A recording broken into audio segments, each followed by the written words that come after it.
Altospoliation est le titre du 10e ouvrage de Gérard Lepuil, paru en mai dernier. Journaliste professionnel depuis 35 ans, Gérard Lepuil est un spécialiste des sujets environnementaux, climatiques et agricoles. Dans son dernier livre, il est question de tous ces enjeux, mais pas que. Il aborde aussi la situation des retraités, des corps hospitaliers ou encore des gilets jaunes. Bonjour Gérard. Bonjour. Votre livre se présente sous la forme d'une lettre adressée au président Macron. Pourquoi avoir choisi ce registre ? Parce que j'ai trouvé que le président Macron s'attaquait comme jamais auparavant aux avantages acquis par un certain nombre de gens, à commencer par les retraités, puisqu'ils ont gagné leur pension en cotisant durant une vie de travail. Et la première décision qu'il prend, c'est de réduire les pensions en augmentant la CSG de 1,7%. Et non content de faire cela, les 2 années suivantes, il nous promet seulement 0,3% de revalorisation, ce qui, compte tenu d'une inflation annuelle de 1,5% en moyenne, réduit encore le pouvoir d'achat des retraités. Et je pense qu'il a fait cela parce qu'il a pensé qu'ils avaient moins de moyens que les actifs pour se défendre. D'ailleurs, j'ai remarqué qu'il avait aussi pris la même décision vis-à-vis des familles qui perçoivent des allocations familiales pour les 0,3% sur 2 ans et vis-à-vis des locataires qui perçoivent l'allocation personnalisée au logement. Donc, c'est aussi pour cela que j'ai voulu m'adresser directement à lui. Justement, votre premier chapitre, il évoque la situation des retraités. Est-ce une manière, au fond, de dire qu'on juge une société à la manière dont on traite les anciens, dont elle traite ses anciens ? Oui, pour une bonne partie, oui, parce que je n'avais jamais vu cela auparavant. Et non seulement il maltraite les retraités, mais il promet aussi de réduire les pensions des actifs actuels, puisque la réforme des retraites qui vient en débat va faire de sorte que l'âge pour toucher une retraite décente, au lieu d'être de 62 ans, certes on pourra partir à 62 ans, mais si on veut toucher une pension correcte, il faudra plutôt travailler jusqu'à 64, 65 ou 66 ans selon l'âge auquel on a commencé à travailler. Donc là aussi, on s'attaque aux futurs retraités et on s'attaque aux actifs en même temps d'ailleurs. Aujourd'hui, le capitalisme, il est en crise sur le plan social, écologique et institutionnel. On a vu ça avec la crise des Gilets jaunes. Macron, dès 2017, avec son livre-programme, disait combattre les excès. Est-ce qu'au fond, vous ne voyez pas une contradiction entre les paroles et ce qu'il fait réellement avec ces mesures ? Il y a beaucoup de contradictions, évidemment, entre les promesses formelles d'Emmanuel Macron et les décisions concrètes qui sont prises depuis qu'il est président de la République. Par exemple, il a raison de dire que l'action des Gilets jaunes n'est pas née spontanément et que ça vient de relativement loin. C'est tellement vrai que dans le livre que j'avais écrit avec mon fils en 1990 et qui s'intitule « La décennie des nouveaux pauvres », dont je donne quelques extraits dans l'ouvrage qui vient de paraître, eh bien, je prévoyais qu'un jour se produirait un événement de ce genre. Je n'avais pas prévu que les gens iraient sur les ronds-points avec des gilets jaunes, mais j'avais anticipé qu'il y aurait un jour une révolte contre une politique de spoliation du monde du travail. Et comme cette spoliation s'est accélérée depuis l'arrivée d'Emmanuel Macron à l'Élysée, eh bien, évidemment, ça a explosé au cours de l'automne 2018. Est-ce qu'au fond, l'arrogance, on va dire, qui est coutume chez Emmanuel Macron, enfin toutes ces petites phrases, n'a pas accéléré justement ce processus de révolte ? Si, en parlant comme il parle, il braque un certain nombre de gens. Cela étant, ce qui est en cause, c'est plus sa politique que la façon dont il la présente. Il peut toujours plaider des erreurs, mais fondamentalement, c'est une politique destinée à servir les intérêts des puissants. Et ce n'est pas étonnant quand on sait quel a été le parcours d'Emmanuel Macron.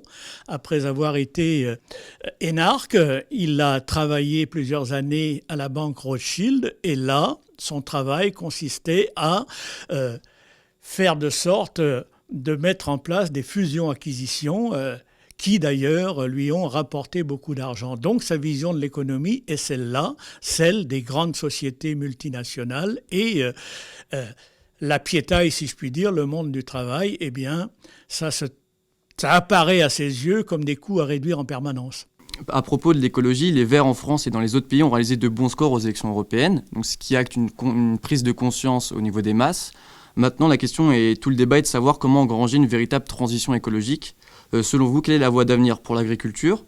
Et par quelle politique peut-on concilier fin du monde et fin du mois? C'est une question très compliquée et à laquelle les décideurs politiques ne savent pas répondre pour l'instant, je trouve. S'agissant de l'agriculture, par exemple, moi je pense que l'avenir est à l'agroécologie, c'est-à-dire une agriculture qui fasse travailler la nature de manière intelligente. On a oublié cela en privilégiant la technologie depuis la mise en place du marché commun agricole et la mise en concurrence des pays membres de l'Union européenne. On a sacrifié l'agronomie en pensant s'en sortir, en promouvant la technologie.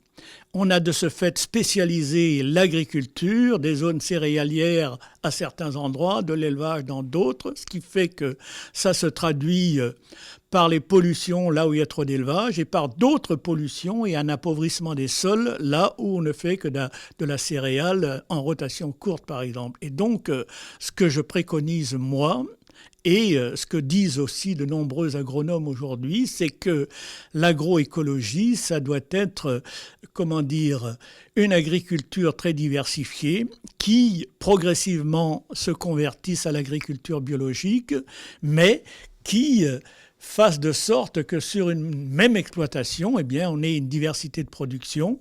Par exemple, pour nourrir le bétail, l'Union européenne, dont fait partie la France, importe chaque année 40 millions de tonnes de soja ou de tourteaux de soja, alors que ces protéines végétales, on pourrait les produire dans l'Union européenne. Mais c'est ce qu'on appelle la division internationale du travail, selon les avantages comparatifs préconisés par David Ricardo il y a 2 siècles. Sauf qu'il y a 2 siècles, il y avait 1 milliard d'habitants sur Terre. Aujourd'hui, il y a près de 8 milliards et on nous parle de 9 milliards et demi en 2050. Donc on ne peut pas continuer comme ça.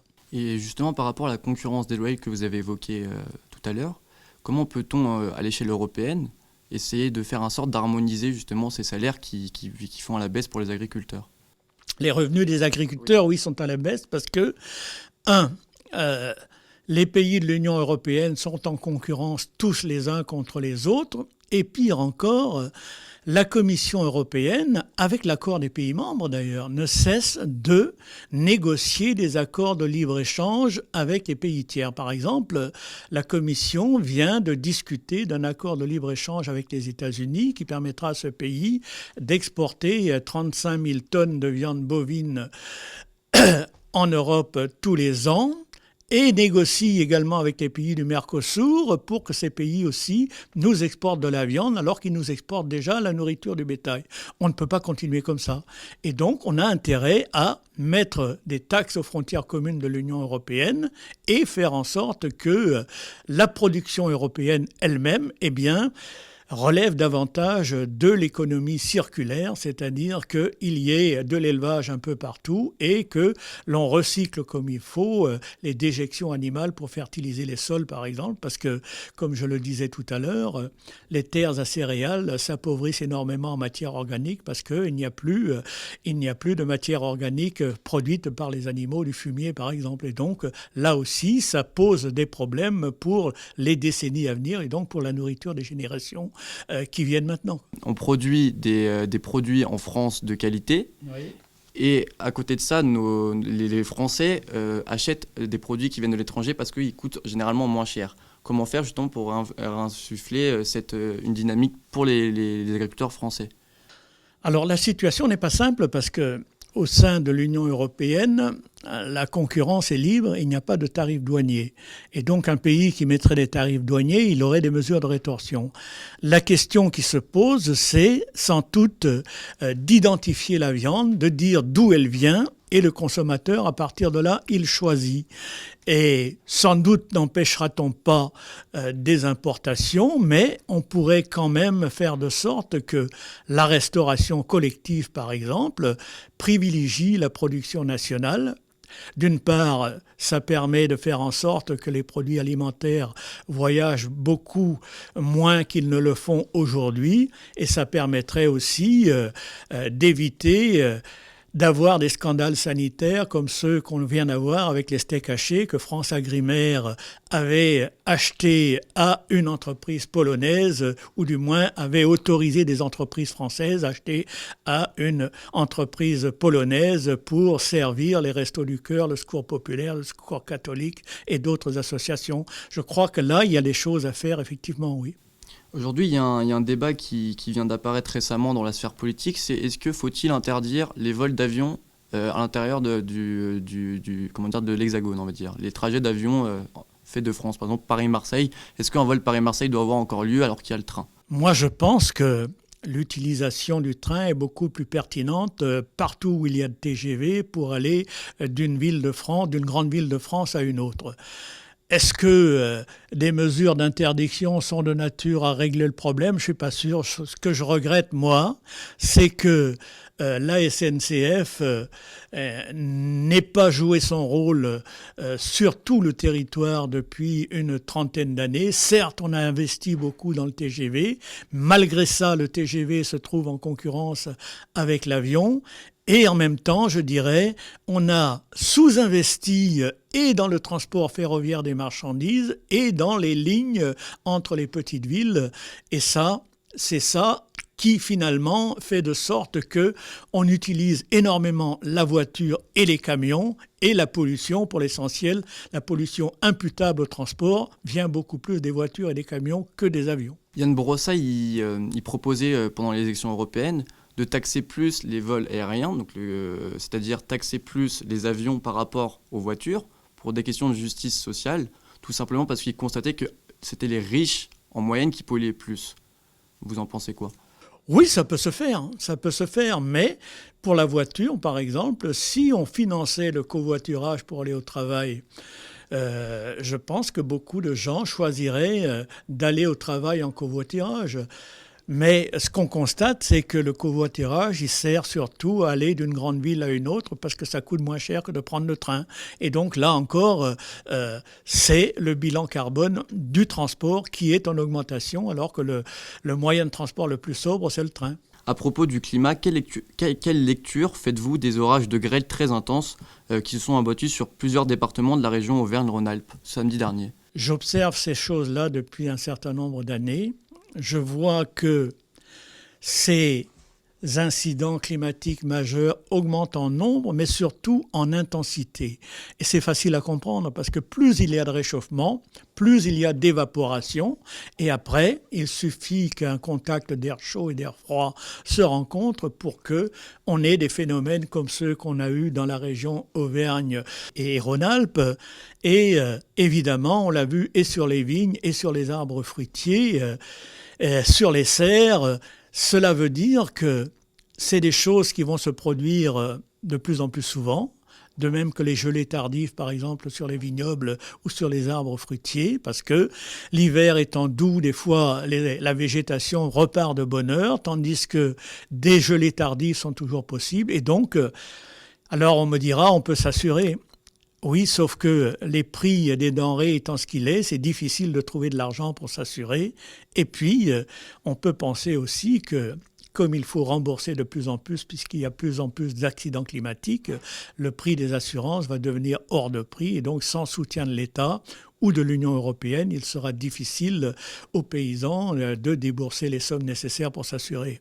Donc, c'est quelque chose de préoccupant, oui. À propos de l'Union européenne, quelque chose qui aussi peut paraître préoccupant, c'est le fait que les partis d'extrême droite montent de plus en plus un peu partout en Europe, et plusieurs associations écologiques ont constaté que toutes les lois pour l'environnement, en général, sont votées contre par les conservateurs et les partis connotés à l'extrême droite.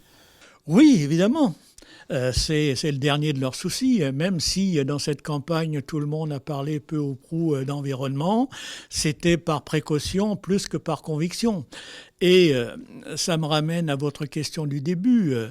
Même le discours d'Europe Écologie Les Verts, moi, il ne m'a pas convaincu. Par exemple, quand Yannick Jadot dit « nous voulons et sortir du nucléaire et sortir des énergies fossiles en 2050 », moi je pose la question: comment on convertit l'économie. Est-ce qu'ils pensent qu'on va avoir des voitures électriques pour tout le monde ou est-ce qu'il faut diminuer considérablement la circulation automobile, ce qui est mon opinion.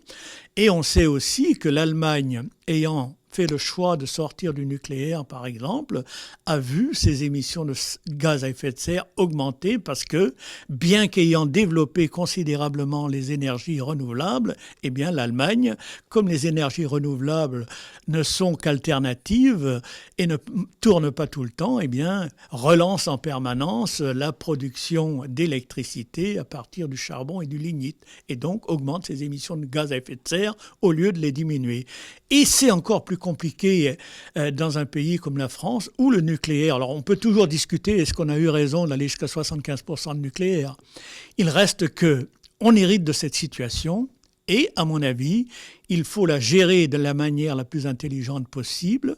Et la manière la plus intelligente possible de la gérer, c'est de faire durer les centrales sous le contrôle rigoureux de l'autorité de sûreté nucléaire, de manière à faire monter progressivement les énergies renouvelables au fur et à mesure et sans trop investir d'un coup, parce que ça se traduirait autrement par un doublement ou un triplement du prix de l'électricité pour les ménages. Parce que ça aussi, personne n'en parle. À propos de Yannick Jadot, justement, il a profité, on va dire, de tous ces enjeux climatiques, des manifestations des jeunes, etc. Il en a récupéré les fruits électoralement. Mais est-ce qu'au fond, il est le candidat le plus écolo, sachant que, premièrement, il ne veut pas rompre les traités de libre-échange, et deuxièmement, il ne se dit pas, anti-libéral vraiment, réellement. Est-ce que c'est un peu contradictoire si on veut engranger, une transition écologique véritable? Je ne veux pas accabler Yannick Jadot, mais j'ai constaté ce que vous énumérez là. J'ai même eu l'occasion de lui dire, à l'occasion de certaines conférences de presse, que les paris qu'il faisait n'étaient pas tenables. Mais on verra bien ce qu'il adviendra. Merci Gérard. On peut retrouver votre dernier livre, Altospolation, aux éditions Croquant. Oui, tout à fait. Et merci de m'avoir accordé ce temps de parole pour en parler.